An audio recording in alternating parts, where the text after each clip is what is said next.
Narito na naman tayo para sa isang napaka-sweet at nakakakilig na love story nila Kalingap Edu at Ate Viancy. Ulat mo ay aking makilala. Para sa pagpapatuloy ng ating love story ay ito na ang pinakahihintay ninyong amusement park date ng EDSI Love Team. Dahil noong nakaraan nating video ay parang binibitin tayo dahil napakatagal nga ng kanilang biyahe at nag-overnight pa sila sa isang lugar. Kaya yan din na inyong mahanap sa ating nakaraang video. Ngayon naman, nandito na sila sa kanilang pupuntahan. After 10 hours na biyahe at pagtulog sa ibang lugar, ay finally, makakapunta na sila ngayon sa kanilang pagdidatean. Sobrang specialty nito dahil hindi expected na makarating si Ate Viancy at surprise lamang na makakasama pala siya.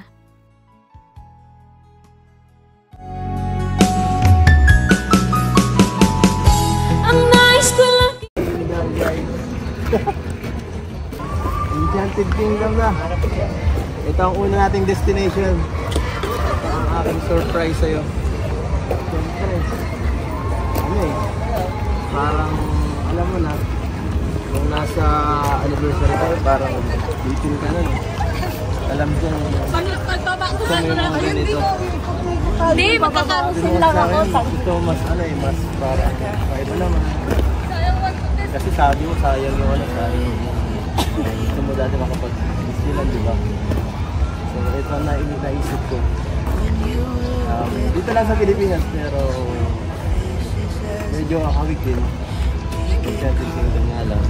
So, okay lang kaya?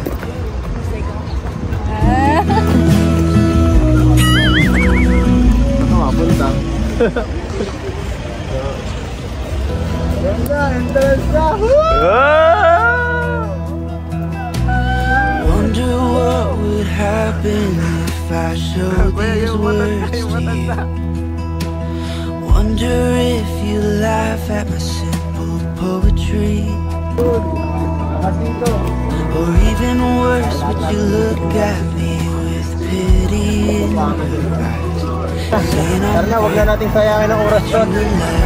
Sigurado mahaba-haba ang pilayan. Huwag mong iwawan lagi. Kung ano ako'y tanggap mo na, hindi ka rin Grabe, dahil sa labas pa lamang ay kitang-kita mo na ang sobrang gandang amusement park na ito.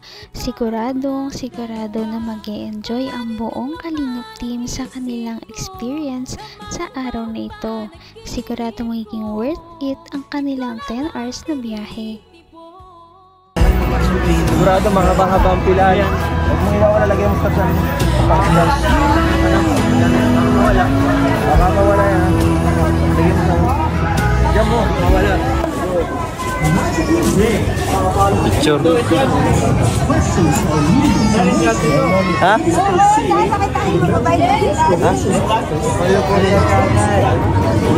Ano muna tayo? Picture. Picture muna tayo kay hey. Dok, lagi ka Dok. Hi.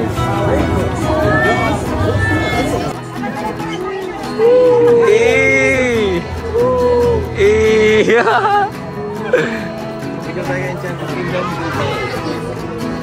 Ba?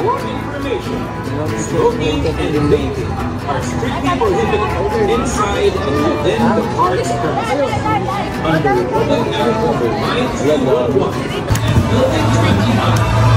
physical distancing. Nakarating din.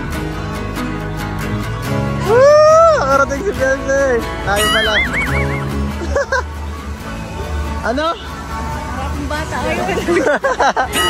Para tayong bata ngayon, no? Wow! Grabe, oh. Okay lang maging bata. Paminsan-minsan. Wag lang palagi.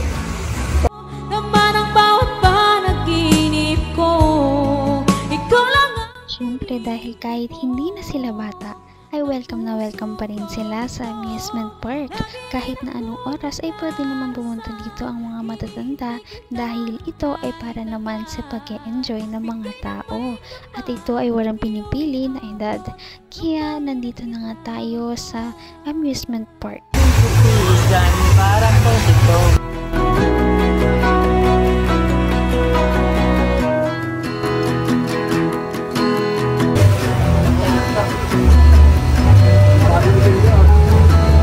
Init dito, grabe!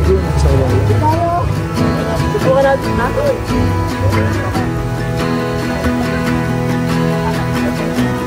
Tayo na. Tara doon. Sarap ng init dito ah. Yes, masaya na, di na tayo makakabili ng pagkain. Ubus ang kwarta ko eh. Nasaid eh. Ang grabe ito yung dito. Ang sarap. Ayoko pa. Ay, doon tayo. Yung cart.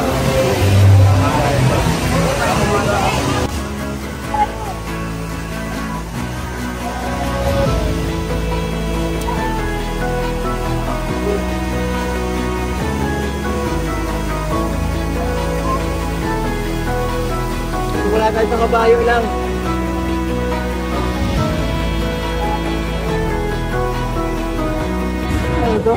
Warm up. Warm up. Kabayo na. Doon tayo mamaya. Hanggang wakas ay tayo ng dalawa. Palagi kang Sobrang ganda ng lugar na ito, kaya perfect na perfect ito sa mga magdi-date at sa mga pampamilya din naman. Nakakatuwa dahil nakapunta ang EDC Love Team sa lugar na ito. At simula pa lamang ito, ngunit sobrang nakakilig na at marami na silang mga memories na nagawa dahil puro sila pictures sa pagpunta nila dito sa ganda ng lugar. Ito ang sunod ko. Sunod ko. Tapos tayo sunod. Tapos roller coaster tayo. Tapos sige. Drop.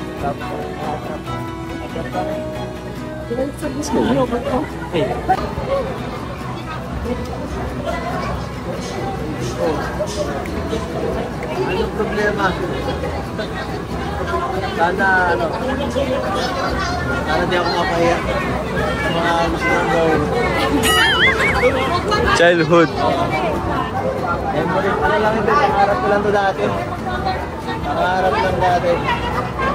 Ayun, matutupad na. Kasi dati, nung dito ako tumitira. Isang taon ako dito, pero hindi pa man lang ako nakatry kahit isang beses. Pero ngayon, matutupad na. Kasama pa kayo, di ba? Lalo ka. Sobrang saya. Tara. Sumakay tayo sa kabayo. Nung bata ako, gustong-gusto ko dito sumakay eh. Ay, galaw. Hindi ko maglala, sanay na ako dito sa Baguio.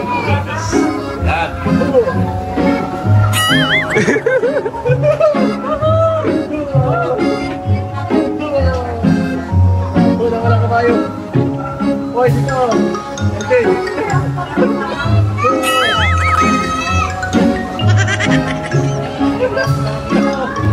Pambira, yan.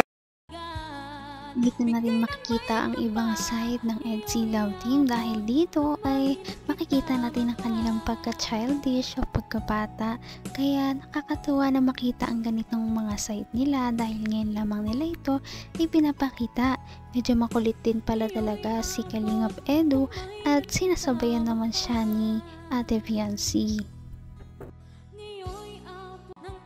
Napaka-sweet talaga nila at napakabait ng tambalang ito kaya maraming sumusuporta.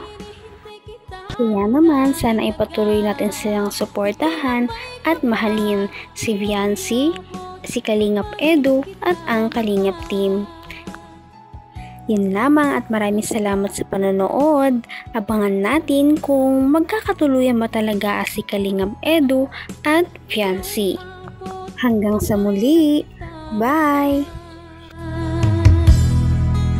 Ngayon'y abot